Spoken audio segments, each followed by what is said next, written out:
24 au 25 février 2016, Kinshasa, la capitale de la RDC, a accueilli une conférence régionale sur les investissements, une première dans la région. Cette conférence était co-organisée par le bureau de l'envoyé spécial du secrétaire général des Nations Unies pour la région de Grand Lac, ainsi que la conférence internationale sur la région de Grand Lac. Ont assisté à la cérémonie d'ouverture, notamment le président Joseph Kabila du Congo, le secrétaire général des Nations Unies Ban Ki-moon, les vice-présidents de l'Angola et du Burundi, ainsi que le premier ministre du Rwanda, donc, qui a assisté à cette conférence. L'objectif principal de la conférence était d'ouvrir une plateforme pour le dialogue public-privé sur la promotion des investissements responsables dans la région et pour les opportunités améliorées des réseautages entre les acteurs régionaux et internationaux. Ce soir, nous avons le plaisir de rencontrer une personne qui a participé à cette conférence de Kinshasa. Bonsoir, Monsieur Kimenyi. Bonsoir, Monsieur Kimenyi Sekarige Aimable, donc vous êtes le directeur général de la société Algorithme. Vous avez eu l'occasion d'aller à Kinshasa, d'assister à cette importante conférence. Qu'est-ce qu'on peut retenir de cette conférence pour toute la région de Grand Lac? Merci. La conférence était organisée pour que le public et les privés puissent voir comment investir. Ils suivent un peu les modèles occidentaux où le secteur privé conduit l'économie, la grande partie de l'économie d'un pays. Ce qui est le cas ici où on commence, le gouvernement rwandais veut que le secteur privé prenne de l'avant pour développer le pays. Alors le climat là-bas, c'était de voir comment les opportunités sur la région des Grands Lacs. Et la bonne chose, c'est que le Rwanda était présent là-bas. Il y a beaucoup d'opportunités. Et effectivement, les discussions ont porté notamment sur les secteurs de l'agriculture, des infrastructures, les mines, l'énergie, les technologies de l'information et de la communication, le tourisme et les finances. Revenons un peu sur les technologies de l'information et de la communication. Je pense que c'est un créneau qui vous intéresse. Vous travaillez dans le secteur des technologies de l'information et de la communication. Vous développez plusieurs logiciels qui sont exploités ici au Rwanda et dans la région. Et quelle opportunité vous avez retrouvée là à Kinshasa, un pays qui compte dans les 70 millions d'habitants, et pour une ville, Kinshasa, qui compte dans les 10 millions d'habitants? Quelles sont les opportunités que vous avez trouvées sur place à Kinshasa? Avant de parler des opportunités, j'aimerais parler être capable d'avoir ces opportunités. Pour créer un produit exportable, il faut trois choses. Il faut la stabilité politique d'un pays. Il faut que les gens puissent être capables d'avoir une société, un système qui peut marcher. La deuxième chose, c'est avoir un produit que je peux dire exportable, qui est stable. Et ça, on l'a eu grâce à l'écosystème rwandais qui favorise les affaires, les jeunes. Et après ça, il faut maintenant être prêt pour l'exportation. Et il faut avoir l'expérience. Et nous, on a eu la chance, et notre témoignage, c'était qu'on a pu exporter dans la région, à savoir le Burundi et le Congo-Kinshasa, mais côté de l'Est. On était là-bas pour voir comment entrer sur le plateau de Kinshasa ou sur l'intégralité du pays, mais en plus dans la région. Mais quand on est arrivé là-bas, ils ont reconnu notre expérience, que le Rwanda est trop avancé dans la technologie. On a eu la chance dans la salle d'être avec le ministre de l'ICT. Et quand il a entendu notre témoignage, les gens qui nous ont mis là-bas approuvaient ça, et ils étaient intéressés, que ce soit lui, que ce soit les autres partenaires économiques, à plus écouter ce qu'on a à offrir.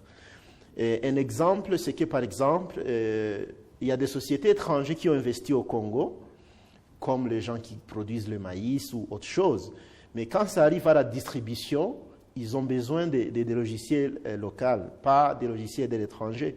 Parce que les distributeurs partout dans le pays, c'est des locaux, c'est des Congolais ou c'est des Rwandais. Donc, notre expérience, quand on peut gérer les distributeurs ici des sociétés comme Bralirwa, Agrotech, là-bas, c'est la même chose et c'est le même langage. Donc, on a eu des opportunités claires. Il faut suivre ça. Et j'invite vraiment aussi le gouvernement, le RDB, de créer une unité spéciale pour que cette opportunité, parce que c'est des portes qui s'ouvrent. Nous, on peut investir, mais on a besoin que ça ne s'arrête pas là, parce qu'il y a vraiment des opportunités. Et je suis content qu'on est en train de vivre le Made in Rwanda qui se tient présentement. Le Made in Rwanda, c'est bien, nous on va consommer, et c'est très important pour avoir un produit robuste, mais il faut aussi exporter. Et c'est ça qui nous a amené là-bas.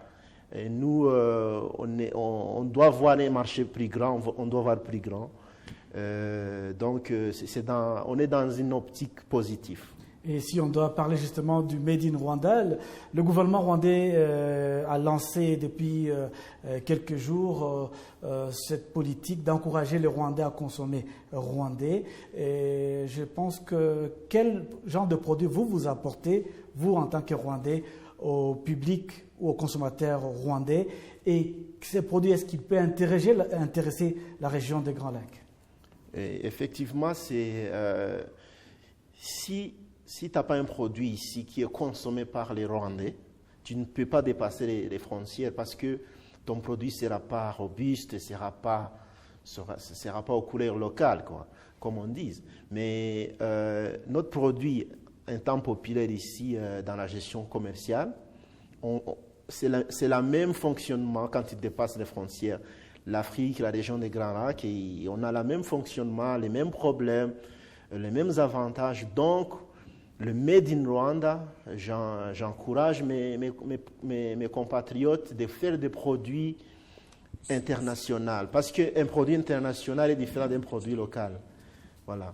Oui, donc s'il faut revenir sur cette visite à Kinshasa, quelle approche, quel accueil avez-vous reçu des autorités et de vos collègues entrepreneurs congolais? Je crois que vous avez eu de contact avec l'envoyé du chef de l'État congolais en charge des technologies, de l'information et de la communication. Quel accueil vous avez ressenti une fois là-bas à Kinshasa? Ils ont ouvert les portes. On n'a pas eu de problème juste dans nos hôtels. Mais comme le contact, entre autres, que vous venez de citer, est venu après le témoignage. Parce que je pense que l'Afrique qu'on veut créer, ce n'est pas une Afrique des frères, je suis ton frère, tu me donnes l'avantage, et on se connaît. C'est l'Afrique qui est basée sur des produits.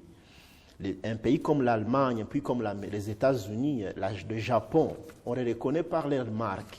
On ne les reconnaît pas par autre chose. Donc, le monsieur que vous venez de parler ou les autres qui ont été interpellés par le message, c'est qu'ils ont compris le témoignage, il y a des faits, ils ont compris le challenge de notre peuple, mais que c'est faisable. Donc, l'histoire, notre histoire, notre challenge, il y a des gens qui n'aiment pas les challenges qu'ils rencontrent, mais c'est ça qui fait ton produit, c'est ça qui fait ta marque.